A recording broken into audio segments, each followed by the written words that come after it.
because I feel like the answers could vary depending on the person. But I want to start with number 30, and it's from the acceptance speech. And it is, how is the incident with the girl in the dormitory related to the giver? Be specific. In the acceptance speech, she said that somehow by shutting her out, we make ourselves feel comfortable, familiar, or safe. And I feel like this really relates to the giver because they thought other people's way of living was weird, so they decided to like shut it out and ignore it instead of trying to adjust to it. And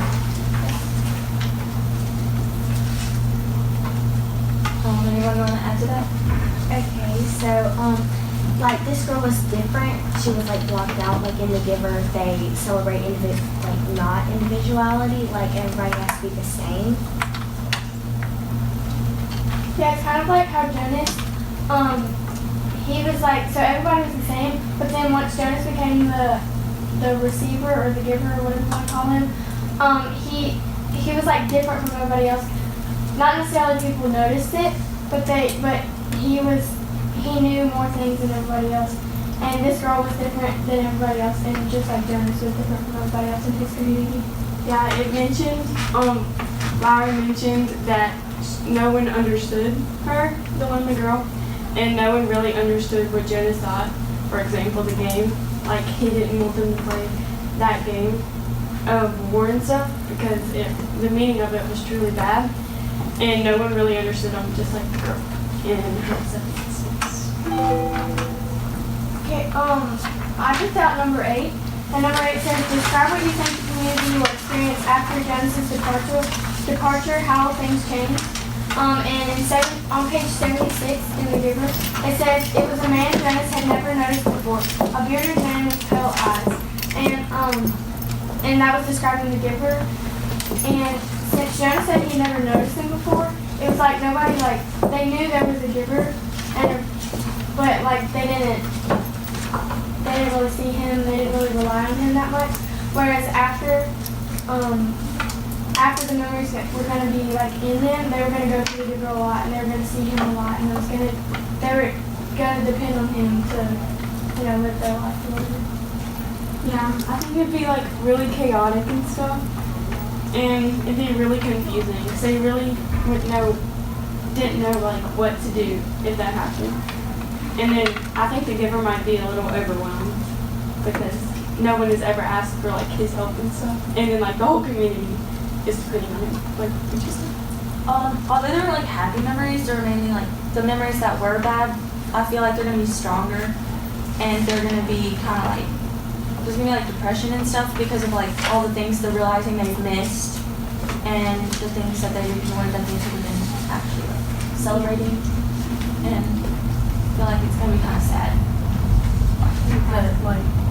I think that the community would have had completely different, they wouldn't even recognize their own selves because they weren't really living much. They were just doing the same thing from day to day.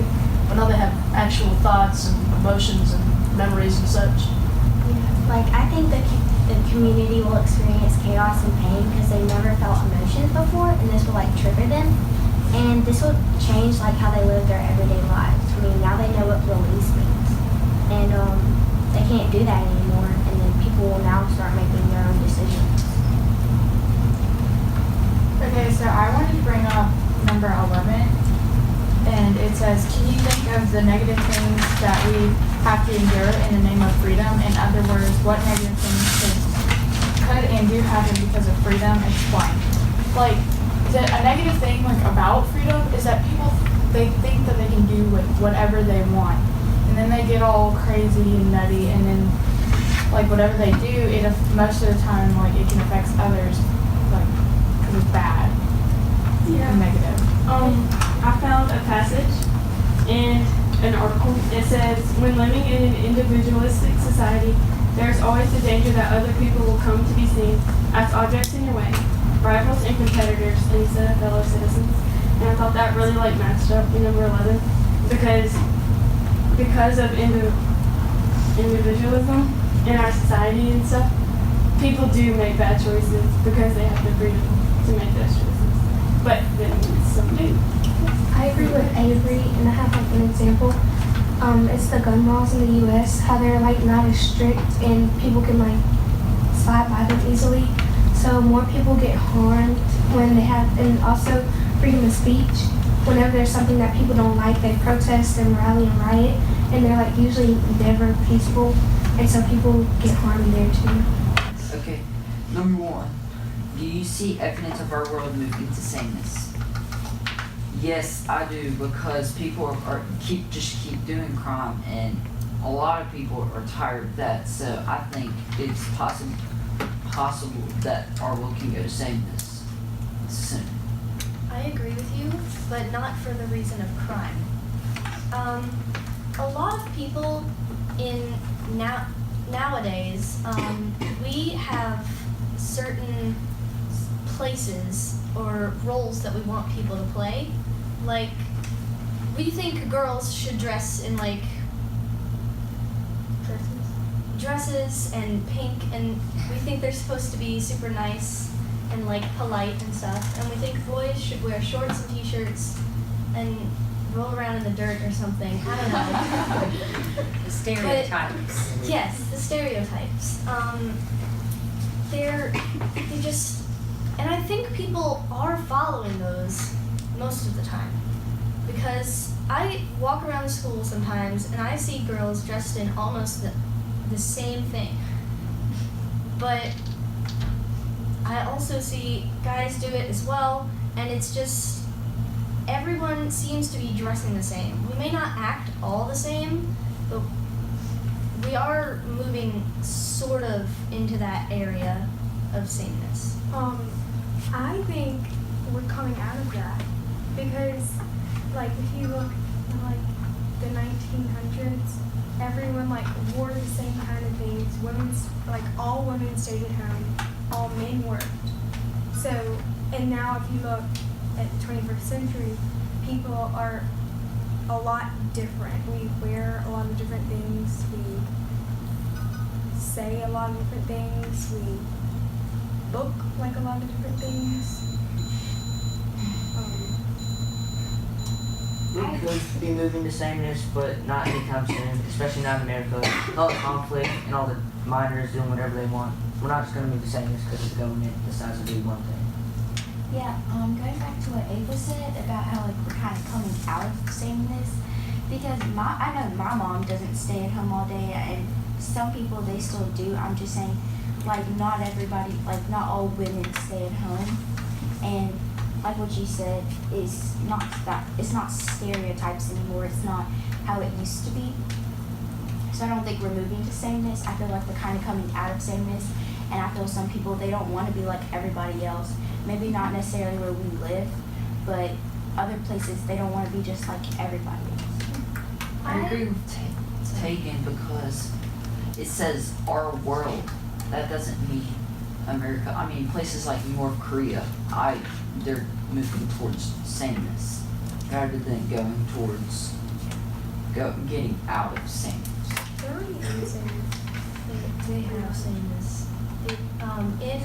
When we did the Common Lit on the North Korea,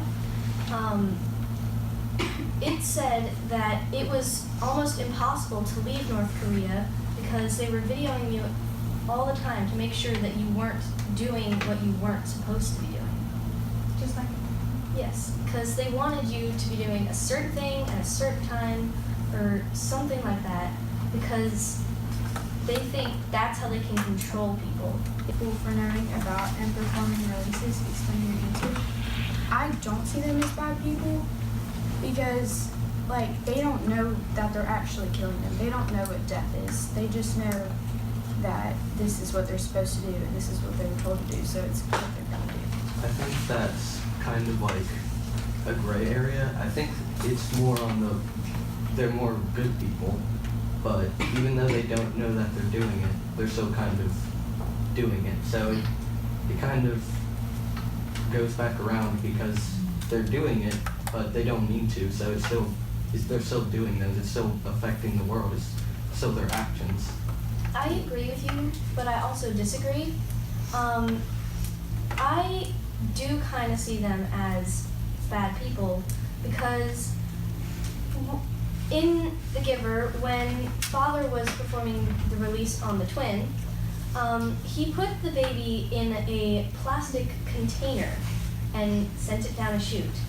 He should have thought that a sleeping baby in a container where there's no air, I believe they should know that they breathe air. They're smart people. They are smart, not entirely, but they should be smart enough to know that they breathe air, and that if there's no air, they cannot breathe, and they should, well, I don't actually know what they would think if they weren't breathing air anymore. I guess they don't teach them that. But they should have thought that something was up if you didn't know where this was going, you didn't know what was gonna happen, you just knew that you were putting a baby in a dangerous contraption and sending it off to who knows where. In a trash chute. So I do kind of see them as bad people, because they should think, this is weird. What am I doing?